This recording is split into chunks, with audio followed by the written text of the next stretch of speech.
Assalamualaikum warahmatullahi wabarakatuh. Pemirsa Sultra TV, bagaimana kabar Anda hari ini? Saya doakan semoga selalu dalam keadaan sehat walafiat ya. Dan tentu semoga di awal bulan ini menjadi semangat baru lagi untuk kita semua. Terkhusus siapapun bagi Anda yang memang saat ini sedang melakukan aktivitas ataupun sedang mengerjakan sesuatu. Ya, intinya bahwa kita tetap harus semangat dalam mengawali hari-hari kita. Nah, pemirsa, kita juga tahu ya bahwa negara Indonesia memang sangat taat pada aturan dan juga memiliki hal-hal yang memang khususnya ini dalam mengatur keberlangsungan negara kita biar kemajuannya juga bisa berkembang. Nah, terlepas itu pasti kaitannya dengan KUHP itu sendiri atau Kitab Undang-Undang Hukum Pidana yang juga ini masih terkadang menjadi persoalan. Tidak hanya di Indonesia tapi mungkin saja di daerah kita di Sulawesi Tenggara.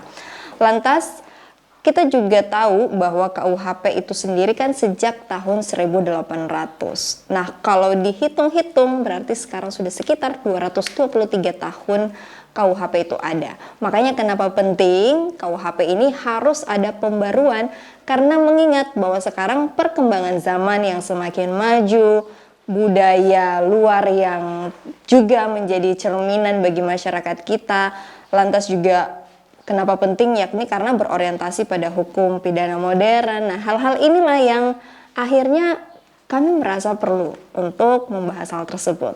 Oleh karena itu, telah bergabung bersama kami Bapak Ramadan Tabiu, SHLLM, yang hadir hari ini. Dan mungkin juga bisa dijelaskan, sebenarnya beliau selain dosen, saat ini juga memang sedang mengurus disertasi ya Pak, betul, dalam hal pendidikan terkait studi kasus yang masalah itu tadi, pentingnya pembaruan hukum di Indonesia, maksudnya perbaruan KUHP itu sendiri. Mungkin langsung saja bisa dijelaskan Pak, mungkin terkait bagaimana sih sebenarnya memang perkembangan KUHP kita saat ini. Baik, terima kasih Mbak Dian ya. Iya. Jadi ketika kita berbicara hukum pidana, terutama dalam hal ini Kitab Undang-Undang Hukum Pidana yang berlaku di Indonesia saat ini, memang tidak bisa kita nafikan bahwa KUHP kita itu adalah KUHP produk dari Belanda. Tetapi jauh sebelum itu juga Belanda juga itu sebenarnya dia berasal dari KUHP-nya itu berasal dari Prancis, karena Belanda juga dijajah oleh Prancis saat itu. Benar. Iya. Setelah Belanda menduduki dalam hal ini menjajah Indonesia, kemudian pada tahun 1918 itu KUHP itu diberlakukan di Indonesia dengan adanya SAS konkordansi. Jadi KUHP kita itu sebenarnya namanya itu dulu Wetboek van Strafrecht Nederland Indië. Jadi Kitab Undang-Undang Hukum Pidana Hindia Belanda. Jadi ada Hindia Belandanya ya Pak, Hindia dulunya Belanda ya? itu sebenarnya Indonesia. Oh gitu. Ya, jajahan Belanda Benar-benar. Hindia Belanda itu Indonesia yang dimaksud itu. Jadi tetapi setelah kita merdeka, ya kan? Setelah kita selesai merdeka, penjajahan lah ini ceritanya ya. Karena kita baru negara yang baru, Betul. ya belum mempunyai KUHP, kemudian kita memberlakukan Kitab Undang-Undang Hukum Pidana Hindia Belanda itu yang disebut WVS Nederland Indië itu di Indonesia, tetapi kata-kata Nederland ini itu dihapus sehingga menjadi WVS Wetboek van Strafrecht, Kitab Undang-Undang Hukum Pidana, yaitu dengan adanya Undang-Undang Nomor 1 Tahun 1946. Jadi terkait dengan peraturan hukum pidana. Tetapi berlakunya KUHP itu bukan berarti tanpa pembatas. Jadi ada batasan sebenarnya. Maksudnya begini, bahwa silakan Kitab Undang-Undang Hukum Pidana yang berasal dari Belanda itu berlaku di Indonesia, tetapi dia harus sesuai dengan nilai-nilai bangsa Indonesia yang merdeka. Atau dengan kata lain, karena sebagai negara yang merdeka, maka kita harus memberlakukan peraturan perundang-undangan itu memang harus sesuai dengan sistem hukum nasional. Karena sistem hukum nasional pada saat itu ya masih hanya Undang-Undang Dasar 45, makanya dulu ada Perpres nomor 2 tahun 1945. Intinya itu bahwa silakan KUHP berlaku tetapi harus sesuai dengan sistem hukum nasional. Sistem hukum nasional saat itu yang ada mungkin hanya Undang-Undang Dasar 45. Iya, betul. Kalau sekarang kan sudah banyak ada Undang-Undang Kekuasaan Kehakiman, Undang-Undang Kehutanan dan sebagainya. Jadi perjalanannya panjang dari 1918 misalnya berlaku Indonesia, kemudian 45 kita 46 dengan adanya Undang-Undang Nomor 1 tahun 1946 itu sampai sekarang kita belum belum merubah secara total. Iya, memang ada pembaharuan selama ini, tetapi tapi sebagian kali ya Pak? Pembaharuan tambal sulam atau sepotong-sepotong. Jadi gitu, tambal sulam ya. Pembaharuan tambal sulam. Jadi kalau ada pasal-pasal yang dinilai tidak sesuai dengan nilai-nilai bangsa kita yang berdasarkan Pancasila, Undang-Undang Dasar 45 ya kan, itu dinyatakan tidak berlaku. Contoh misalnya ada pasal dulu itu perkelahian tanding, itu dihapus. Iya, betul. Ya kan? Apalagi banyak ya, banyak, tapi itu dirubahnya dalam undang-undang, dalam undang-undang. Tetapi masalahnya di pemerintah itu setiap ada perubahan itu tidak dimasukkan di dalam KUHP. Misalnya pasal ini begitu ada perubahan kemudian harusnya diterbitkan KUHP baru. Kenapa itu bisa bisa terjadi? Karena sampai sekarang kita ketahui naskah aslinya itu KUHP itu adalah masih dalam berbahasa Belanda. Oh gitu. Dan sampai sekarang itu Pak? Sampai sekarang. Terjemahan resmi belum ada kita. Makanya kan kalau dalam tataran akademik atau yang ada di mana-mana itu kan hanya Kitab Undang-Undang Hukum Pidana terjemahan Prof. Mulyatno. Iya. Terjemahan Prof ini gitu. R. Susilo KUHP. Itu tetapi dari pemerintah belum ada yang menerjemahkan KUHP yang berbahasa Belanda itu. Tapi sampai sekarang. Tapi itu apakah nanti tidak akan menjadi maksudnya keinginan untuk menerjemahkan gitu Pak? Maksudnya apakah ini tidak menjadi suatu opini untuk yang diselesaikan gitu, gimana? Ya makanya itu memang ada beberapa hal yang terjadi, misalnya penafsiran yang berbeda, gitu. Kan? Dan itu sebenarnya sangat merugikan bagi masyarakat yang ketika dia mengalami masalah hukum, terutama hukum pidana, ya kan. Makanya itu satu. Kemudian yang kedua, tadi masalah KUHP kita itu memang KUHP dari Belanda. Kemudian yang kedua, mungkin saya masuk pada tadi saya sudah masuk pembaharuan. Tetapi kita lihat nilai-nilai atau paradigma hukum pidana dalam KUHP itu. Di dalam KUHP VVS itu yang saya sebut tadi itu tidak bisa dipungkiri juga bahwa sebenarnya masih menggunakan hukum pidana klasik. Masih menggunakan aliran hukum pidana klasik. Ya. Betul Pak. Ya, jadi hukum pidana klasik itu, jadi contoh misalnya paradigma hukum pidana klasik itu masih menitik beratkan pada perbuatan. Jadi paradigma hukum pidana itu klasik itu dari dat straf re. Jadi hukum pidana yang menitik beratkan pada perbuatan semata. Jadi ketika misalnya menitik beratkan pada perbuatan, maka pemidananya itu pasti pembalasan. Pasti pembalasan. Saya paham Pak. Gitu. Jadi itu paradigma hukum pidana klasik. Jadi sekarang, makanya ini kan paradigma hukum modern itu dari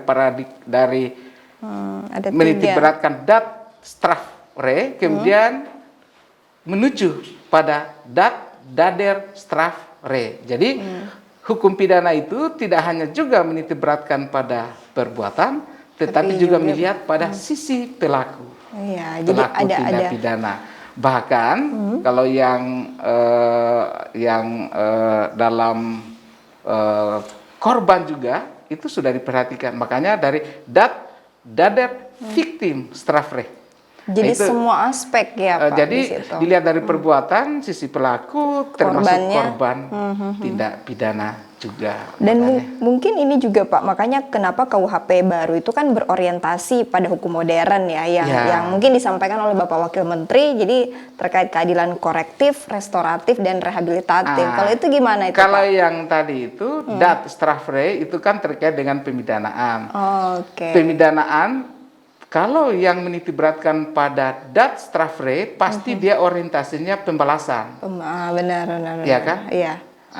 Tetapi kalau misalnya modern, orientasi pemidanaan itu pasti pada keadilan korektif, Iya. kemudian rehabilitatif, Dan restoratif justice. Iya, makanya kenapa sekarang kan kita sudah sering mendengar ya ada istilah restoratif justice ya. Ya walaupun mungkin kalau masyarakat awam juga kadang masih bingung Pak. Tapi itulah pentingnya mengapa memang pembaruan KUHP ini harus di Indonesia. Karena itu tadi bahkan sampai saat ini pun yang mungkin juga itu kan menjadi PR ya Pak. Belum ada terjemahan asli yang. Jadi saya lanjut yang tadi. Jadi paradigma karena KUHP kita itu masih memakai paradigma hukum pidana klasik, benar. maka nilai-nilai yang membentuknya juga itu ya kita tahu kan, karena dari Eropa Barat, maka nilai individualis, ya kan, nilai materialis, nilai sekulerisme. Dan itu masih terjadi sampai sekarang. Ya, kemudian aliran atau paham dalam hukum pidana digunakan juga saat itu, itu paham legisme. Apa itu paham legisme? Yang memandang bahwa sumber hukum satu-satunya itu adalah hanya undang-undang. Nah, iya itu. Ya kan? Benar. Sementara kalau misalnya kita berbicara hukum yang ada di Indonesia, mungkin pada saat KUHP itu mau diberlakukan di Indonesia, Van Vollenhoven itu sudah keberatan terhadap DPR di Belanda bahwa KUHP di Indonesia, hukum yang ada di Indonesia itu tidak kalah bagusnya atau tidak kalah baiknya dengan hukum yang ada di Eropa atau di Barat. Ya, karena Van Vollenhoven itu ya dia itu banyak menulis masalah hukum adat di Indonesia. Iya betul sih Pak gitu. Van Vollenhoven. Jadi ini Profesor Van Vollenhoven saja itu sudah mengingatkan. Tetapi ya namanya saat itu ya Belanda menjajah kita. Betul. Dia kepentingan ekonomi dan sebagainya. Makanya diberlakukan itu KUHP dengan tadi mengesampingkan bahkan hukum-hukum kita yang sangat baik, bahkan tidak kalah baiknya dengan hukum yang ada di negara ya kalau tidak sesuai dengan kepentingan mereka pasti itu dikesampingkan. Betul ya kan? sekali. Itu yang terjadi. Cuma kan Pak silakan. Silakan. Saya dulu ya. Tidak Pak, cuma kan kalau begini kita lihat hukum kita sebenarnya sudah sangat baik ya. Bahkan tadi itu disampaikan oleh Bapak tidak kalah hukum kita dengan di Barat Eropa sana. Coba kan yang memang terkadang terjadi adalah ekspektasi pada akhirnya hukum itu yang memang masih perlu ada banyak perubahan lah kalau saya katakan ya. Nah terkait juga halnya berarti berapa penting pembaruan KUHP baru di Indonesia. Nah, ini mungkin juga nanti yang akan Bapak jabarkan lebih lanjut seberapa penting sih KUHP itu. Tapi terlepas dari itu semua Pak, untuk di Sultra saja dulu tanggapan Bapak saat ini, bagaimana sih Pak dengan penerapan KUHP yang sudah ada sejak lama, yang tadi Bapak katakan ya itu tadi masih bersifat klasik gitu. Ini bagaimana sih Pak? Jadi tadi saya lanjut dulu yang tadi ya, bahwa sumber hukum yang mendasari pada saat itu adalah masih sumber hukum yang tertulis, ya kan? Padahal sumber hukum itu tidak hanya sumber hukum yang tertulis, tetapi juga ada namanya sumber hukum yang tidak tertulis, ada namanya kebiasaan, ada namanya doktrin, ya kan? Ada namanya jurisprudensi. Nah, KUHP kita itu masih memegang prinsip hukum klasik itu, karena itu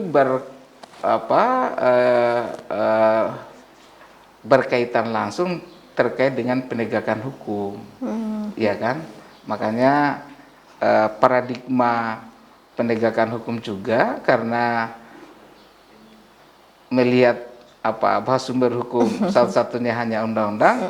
Ketika misalnya seseorang melakukan tindak pidana, kemudian ketika telah mencocoki rumusan delik, ini dipidana. Padahal dalam teorinya tidak seperti itu juga. Banyak hal yang harus dilihat karena sebenarnya, meskipun seseorang itu bisa mencocoki rumusan delik, tetapi kalau misalnya tidak melawan hukum, tidak dipidana. Ini salah satunya yang dimasukkan di dalam KUHP baru kita. Jadi ketika tindak pidana itu harus bersifat melawan hukum ketika misalnya melakukan pemidanaan terhadap seseorang. Jadi itu. Tetapi karena aliran klasik, jadi yang dipakai itu kadang kacamata kuda, yang penting mencocoki rumusan delik, sudah dipidana. Padahal tidak seperti itu. Dan itu makanya yang akan tertuang nanti di Undang-Undang Nomor 1 Tahun 2023 ya Pak? Bahwa ada sudah ada. Makanya itu yang banyak berubah sebenarnya di KUHP baru itu adalah buku 1 terkait dengan ketentuan umum. Itu sekitar 80-85% itu. Kalau buku 2 itu kan ya hampir semua lah tindak pidana dunia sama. Paling hanya berapa 3 itu ya kan. Terkait dengan kejahatan politik, terkait dengan tindak pidana kesusilaan dan penghinaan. Paling itu yang itu disesuaikan dengan kondisi masing-masing tiap bangsa. Saya pikir itu. Tetapi kalau terkait dengan asas, kemudian nilai-nilai, kemudian pengertian-pengertian, itu 85% di buku 1. Makanya itu yang harus dipahami sebenarnya oleh para pegiat-pegiat atau mungkin juga orang-orang yang istilahnya paham akan masalah hukum pidana ini ya Pak ya. Maksudnya mereka yang harus mengerti itu ya. Atau juga masyarakat sebenarnya harus mengerti gitu. Iya, karena begini Mbak. Jadi meskipun sekarang sebelum adanya Undang-Undang Nomor 1 meskipun berlaku 3 tahun setelah 3 tahun setelah diundangkan ya. Undang-Undang Nomor 1 tahun 2023 itu, tetapi KUHP BVS selama ini itu kan asas-asas itu terkumpul atau dia bisa merupakan patokan meskipun undang-undang yang ada di luar.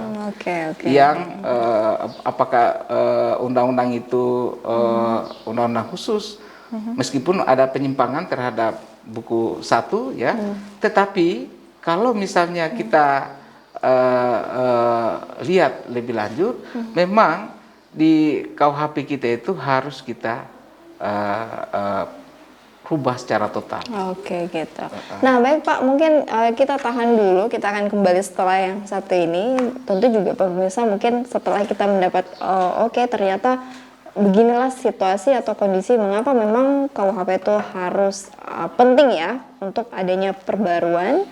Nah dan tentu juga pasti akan lebih lanjut dijelaskan oleh nanti Bapak Ramadan terkait seberapa penting sih memang harus dengan adanya Undang-Undang Nomor 1 Tahun 2023. Tapi setelah yang satu ini, jangan kemana-mana.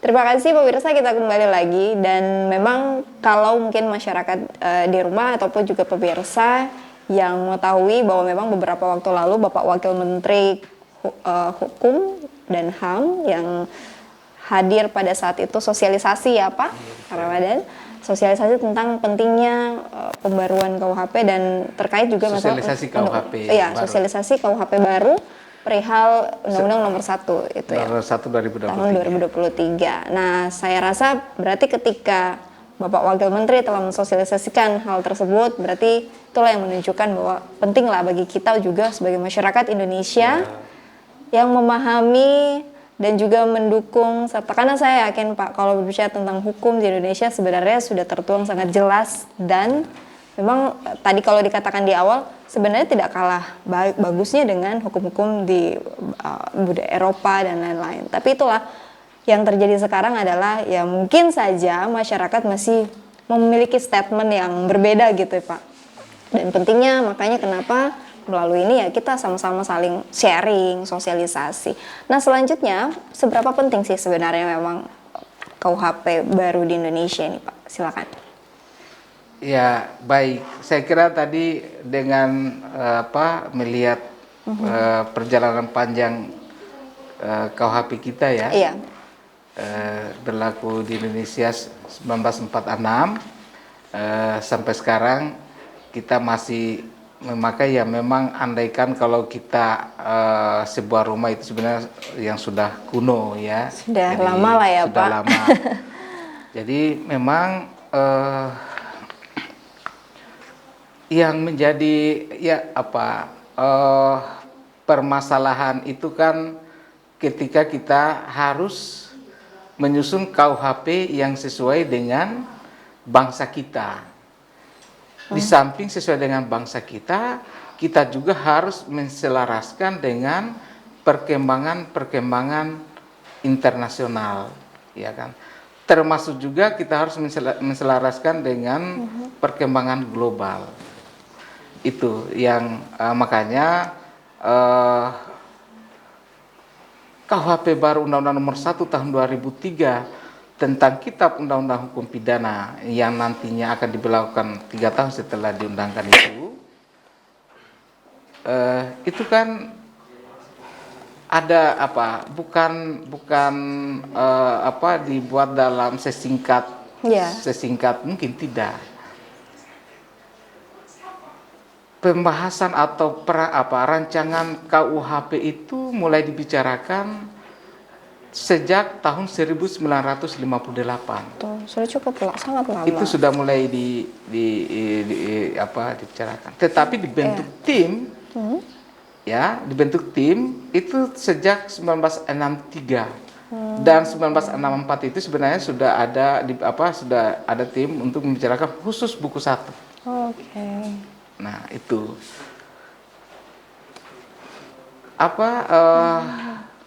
tadi saya katakan bahwa paradigma hukum kita masih hukum klasik, nilai yang mempengaruhinya juga adalah nilai barat, kemudian aliran yang mempengaruhinya juga itu adalah paham legisme, kemudian kita harus membuat kitab undang-undang hukum pidana yang memang sesuai dengan kondisi Indonesia, bukan hanya saat ini, tapi dan ke depan. Makanya harus berpikir ke depan berarti ini saat ini dan ke depan tentunya ya.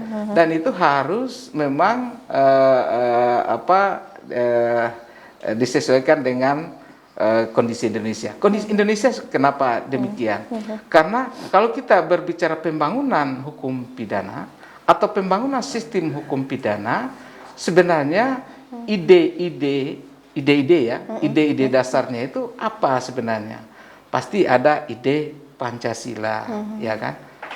Kemudian ada ide keilmuan, ya. Ada, kalau Pancasila itu kan dalam KUHP itu ada 3 pilar, ada ketuhanan, pilar ketuhanan, humanistik, dan kemasyarakatan. Itu yang disebut dengan keseimbangan Pancasila di situ. Iya, betul, Pak. Tetapi di samping itu ada namanya keseimbangan pembangunan nasional di situ. Apa pembangunan nasional kita, yaitu social defense dan social welfare. Jadi pelindungan masyarakat dan kesejahteraan masyarakat. Mana pelindungan masyarakat? Saya kira dalam pembukaan itu sudah ada, ya. Melindungi segenap bangsa Indonesia, ya kan? Kalau social welfare itu misalnya mencerdaskan kehidupan bangsa. Itu oleh para perumus itu sudah mengkaji itu sebenarnya. Dan sejak lama sudah. Ya, sudah mengkaji. Kemudian terkait dengan ide individualisasi pidana misalnya, dan asas keseimbangan. Asas keseimbangan apa yang dimaksud situ? Misalnya asas keseimbangan monodualistik. Tadi itu ya. Jadi hukum pidana tidak tidak hanya menitikberatkan kepada perbuatan, tetapi juga sudah melihat pada orang. Itu ide monodualistik. Kemudian asas misalnya ya, asas yang paling fundamental dalam hukum pidana itu sebenarnya asas legalitas dan asas kulpabilitas atau pertanggungjawaban pidana, ya kan? Nah, kalau misalnya kita melihat itu tadi, kalau misalnya kita jabarkan, sebenarnya meskipun KUHP kita itu masih menggunakan KUHP Belanda, tetapi beberapa undang-undang sektoral yang ada di luar KUHP banyak asas yang banyak asas yang sudah menyebutkan dengan jelas, yang bahkan itu KUHP kita itu mungkin sudah agak tertinggal. Misalnya dalam undang-undang kekuasaan kehakiman, hakim wajib menggali nilai-nilai yang hidup dalam masyarakat, hakim dan hakim konstitusi, ya kan? Sementara KUHP kita kan ya, kalau misalnya nilai berbeda. Nanti di KUHP baru itu baru misalnya pasal 2, itu pun kemarin menjadi salah satu pasal yang salah satu 11 pasal yang dipersoalkan, ya kan, gitu. Terkait dengan hukum yang hidup misalnya, ya itu. Kemudian terkait apa asas-asas, misalnya asas strict liability, asas vicarious liability. Ini asas-asas pertanggungjawaban pidana misalnya, ya, di dalam hukum pidana. Kalau dalam undang-undang lingkungan hidup itu sudah dianut, kita ya strict liability. Tetapi dalam KUHP kita tidak, karena pertanggungjawaban asas pertanggungjawaban pidana dalam KUHP kita itu adalah masih pertanggungjawaban individu. Yang tadi kan yang masih klasik. Jadi kemudian banyak lagi asas kemanusiaan, asas keadilan Pancasila, dan itu terhampur di luar undang-undang di luar undang-undang di luar KUHP. Iya, makanya salah satu misi di dalam KUHP baru itu adalah misi konsolidasi. Jadi misi utamanya itu sebenarnya misi dekolonisasi. Jadi itu misi utama. Jadi karena bangsa kita dijajah oleh Belanda, sedikit banyaknya itu pasti secara filosofi ya, atau maupun secara sosiologis maupun yuridis, tidak bisa kita pungkiri bahwa KUHP itu adalah produk dari Belanda sebagai penjajah, ya kan? Gitu. Jadi kita itu harus bahwa ini KUHP bikinan kita lah kira-kira. Jadi kita menghilangkan itu. Betul. Di samping secara filosofi, dan masih banyak juga pasal-pasal, terutama dalam asas-asasnya itu memang nuansa-nuansa kolonial juga masih ada. Makanya dekolonisasi itu sebenarnya itu untuk bagaimana pasal maupun asas-asas yang nuansa kolonial itu supaya kita hilangkan lah ya. Makanya ada satu misi yang konsolidasi gitu. Ya, konsolidasi itu adalah bagaimana kita membangun KUHP baru kita dalam suatu sistem hukum pidana yang memang kita mengambil dari beberapa undang-undang yang telah tersebar. Sebenarnya ada, bukan hanya itu misi dalam itu, ada namanya rekodifikasi, ada namanya konsolidasi, ada namanya misi adaptif dan harmonis. Jadi ada berapa, tapi misi utamanya itu sebenarnya konsolidasi tadi, dekolonisasi. Dekolonisasi. Nah, inilah berarti memang kenapa penting sekali, alasan yang menjadi kenapa penting sih Undang-Undang Nomor 1 Tahun 2023 ini hadir ya. Karena itu tadi kita ingin bagaimana bisa ya Indonesia memiliki memang KUHP-nya yang memang dibuat berdasarkan dengan kondisi negara kita ya Pak.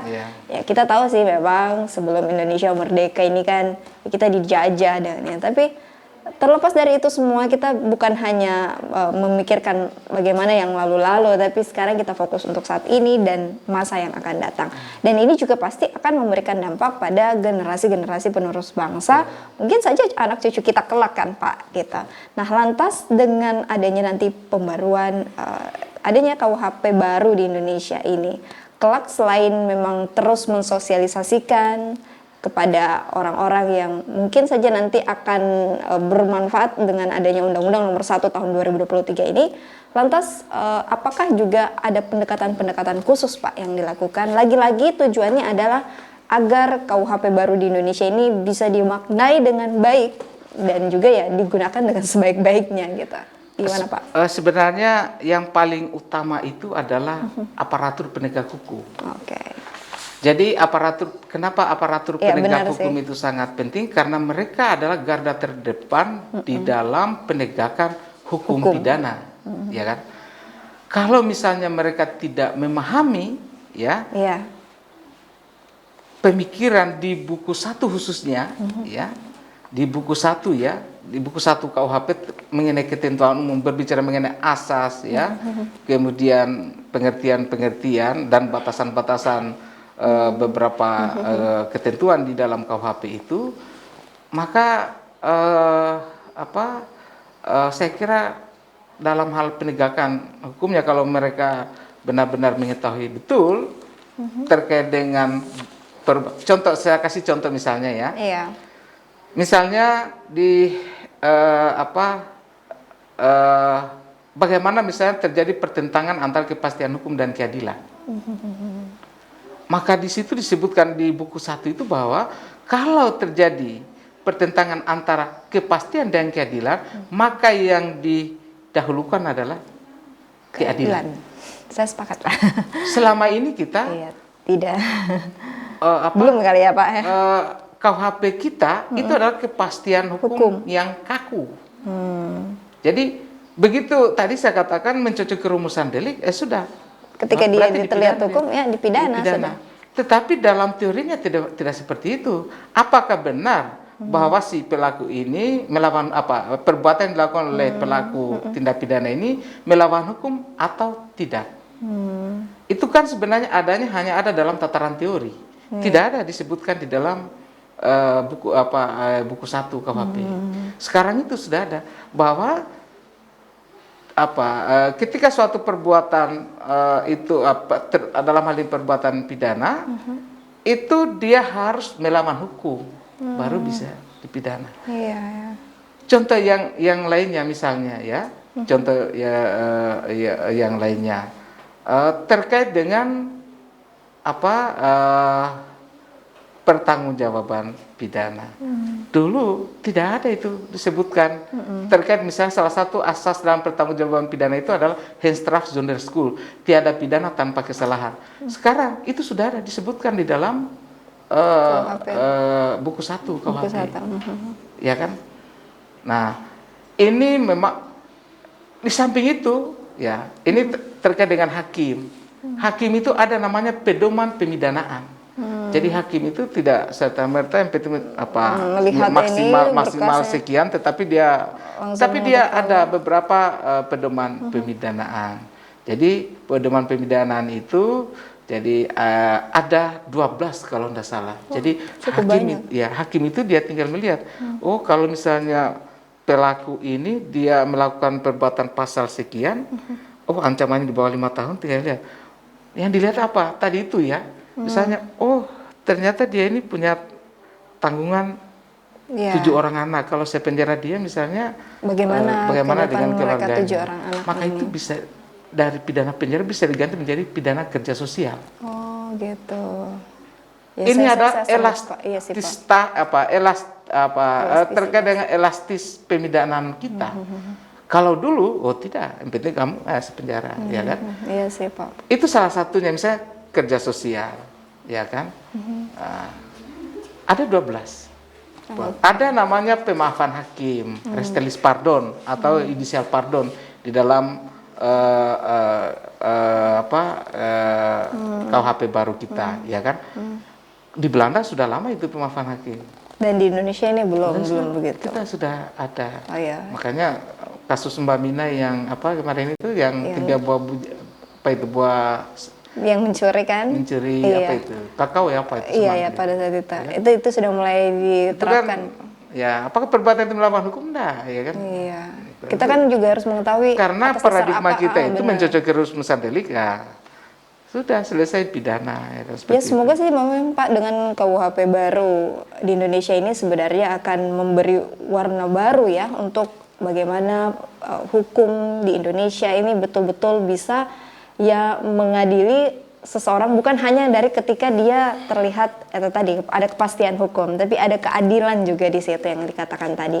Nah, tapi saya rasa tentu pasti ada ya lagi-lagi dengan adanya hukum di Indonesia pun ini kan terkadang masih pro dan kontra Pak. Bahkan ada tantangan-tantangan lah yang dihadapi khususnya mungkin dengan adanya Undang-Undang Nomor 1 tahun 2023 pun ini juga pasti akan menuai polemik ya pastinya gitu.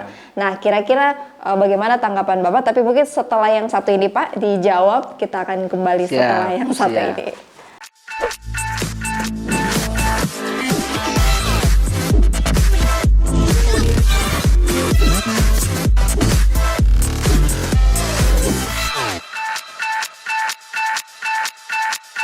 Kita kembali lagi pemirsa Sultra TV, dan tadi seperti yang saya tanyakan ya sama Bapak, atas tentu kan pasti ini akan menuai pro dan kontra Pak. Lagi-lagi pokoknya kalau yang terkait dengan hukum di Indonesia ataupun bahkan khusus kita lingkup Sultra saja dulu, ini juga terkadang ya kan menjadi tantangan berarti sebenarnya. Lantas kalau dari pandangan Bapak tentang hal tersebut seperti apa? Silakan Pak. Terkait dengan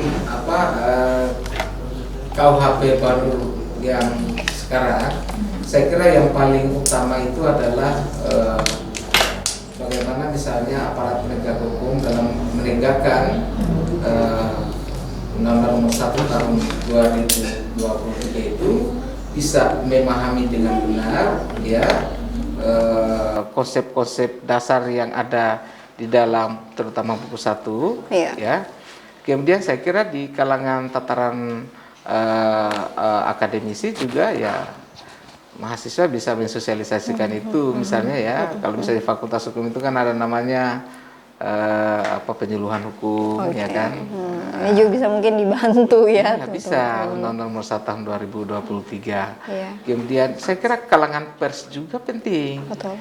Misalnya tiap dalam seminggu itu ya dia kolomnya membahas tentang apa misalnya ya dalam satu rubrik.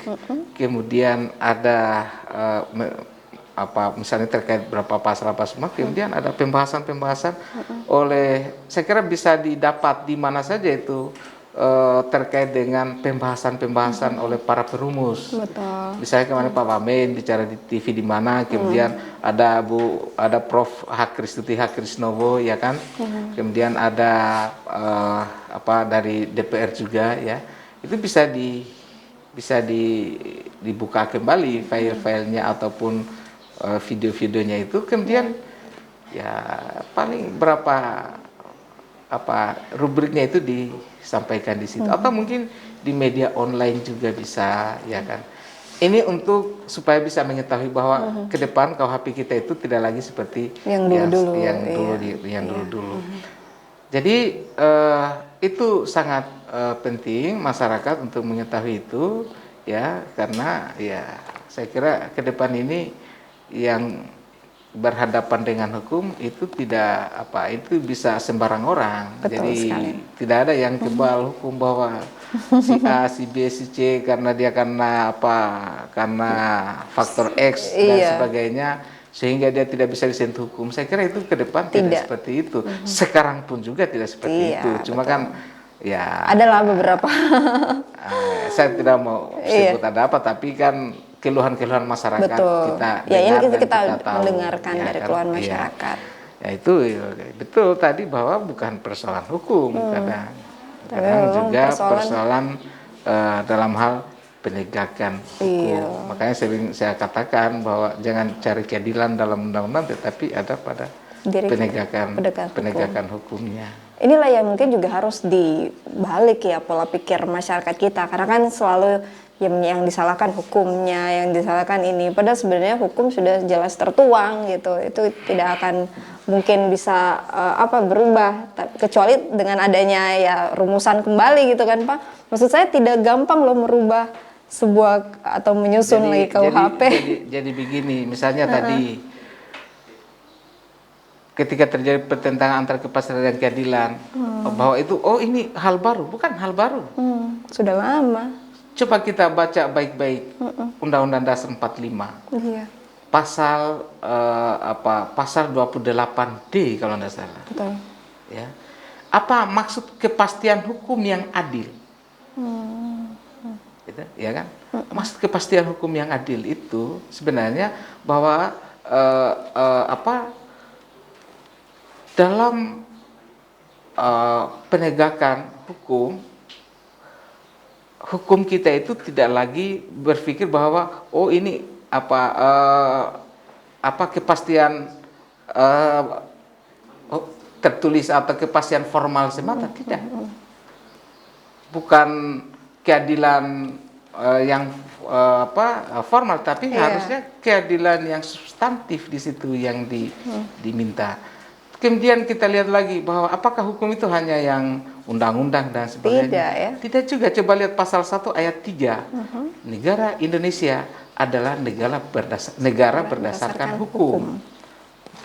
Kenapa tidak bilang bahwa negara Indonesia adalah negara berdasarkan perundang-undangan? Iya ya. Makanya ada beberapa yang saya dapat, seolah-olah hukum itu hanya undang-undang. Padahal itu tidak. hanya sebagian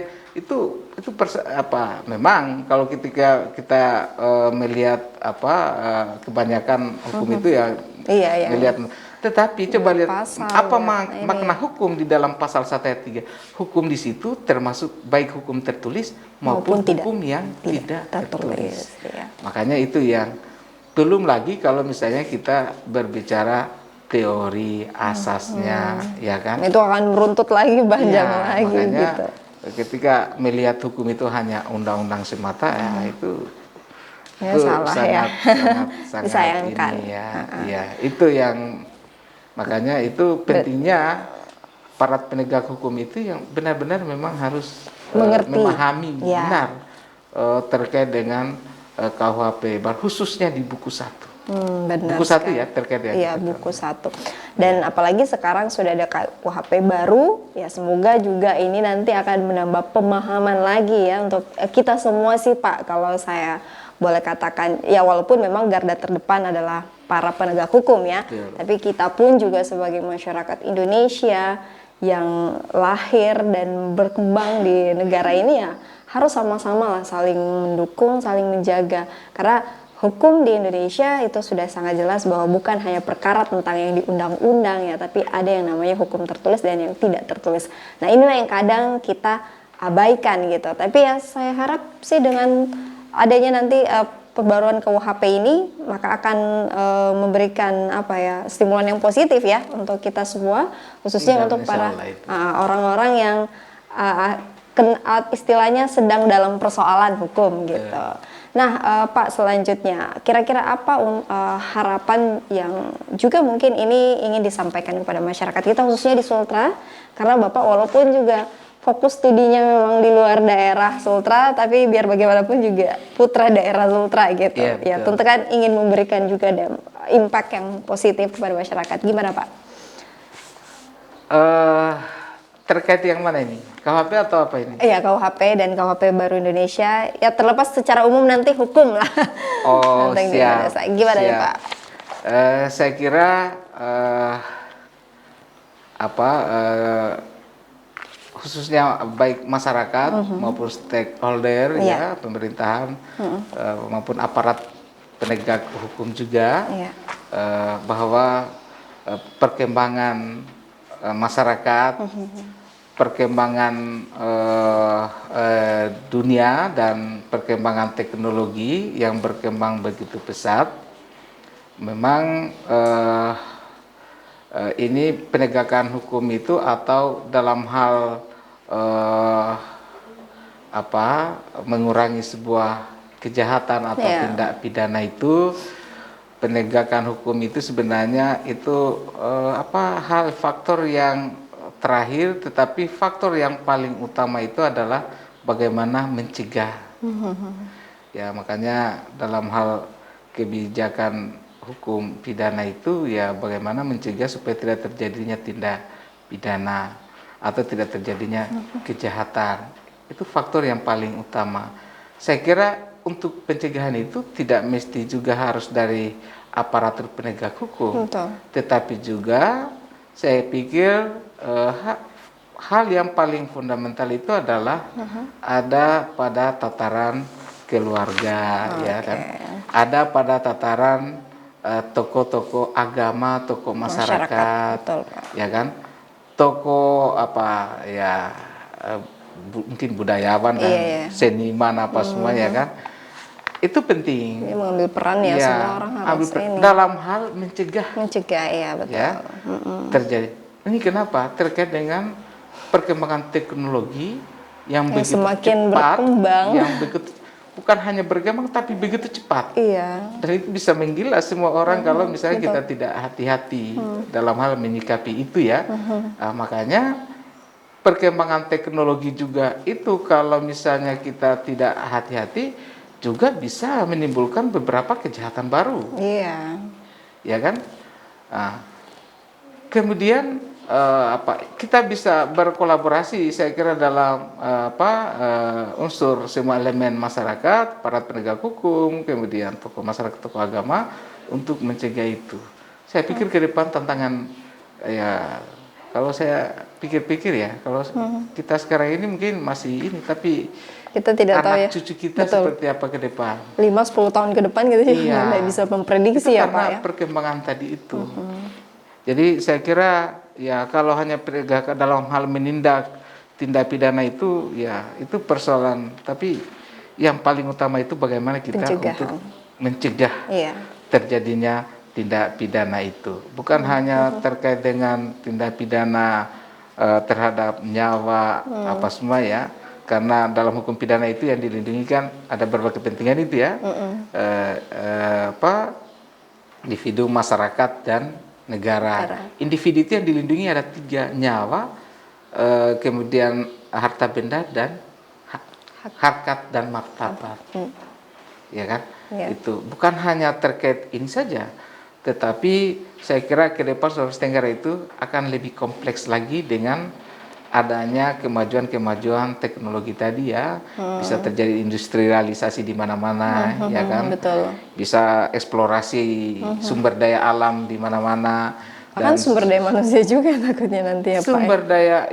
Sumber daya manusia itu ya penting, tetapi itu faktor yang lain juga jangan dikesampingkan. Betul. Sumber daya manusia itu sangat penting. Saya kira kita ya sudah cukup bagus lah untuk SDM. Iya betul sekali. Secara ekonomi juga kita Sulawesi Tenggara cuma harus ada satu hal yang harus kita pikirkan, itu bagaimana keberlangsungan baik itu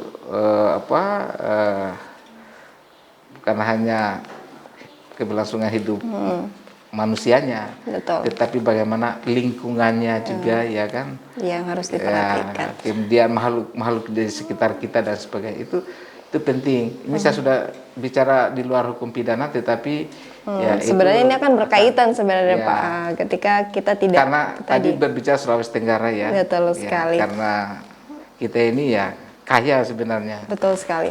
Nah itulah Pak yang berarti memang harus menjadi perhatian kita semua ya. Tentu juga untuk pemirsa. Termasuk pers. Betul sekali. Pers itu termasuk Sultra TV. Ya itu sangat harus mengambil peran juga lah. Ya, gitu, sangat Pak. berperan atau menjadi garda terdepan dalam hal pencegahan. Mencegah apa semua, kemudian edukasi-edukasi, ya kan?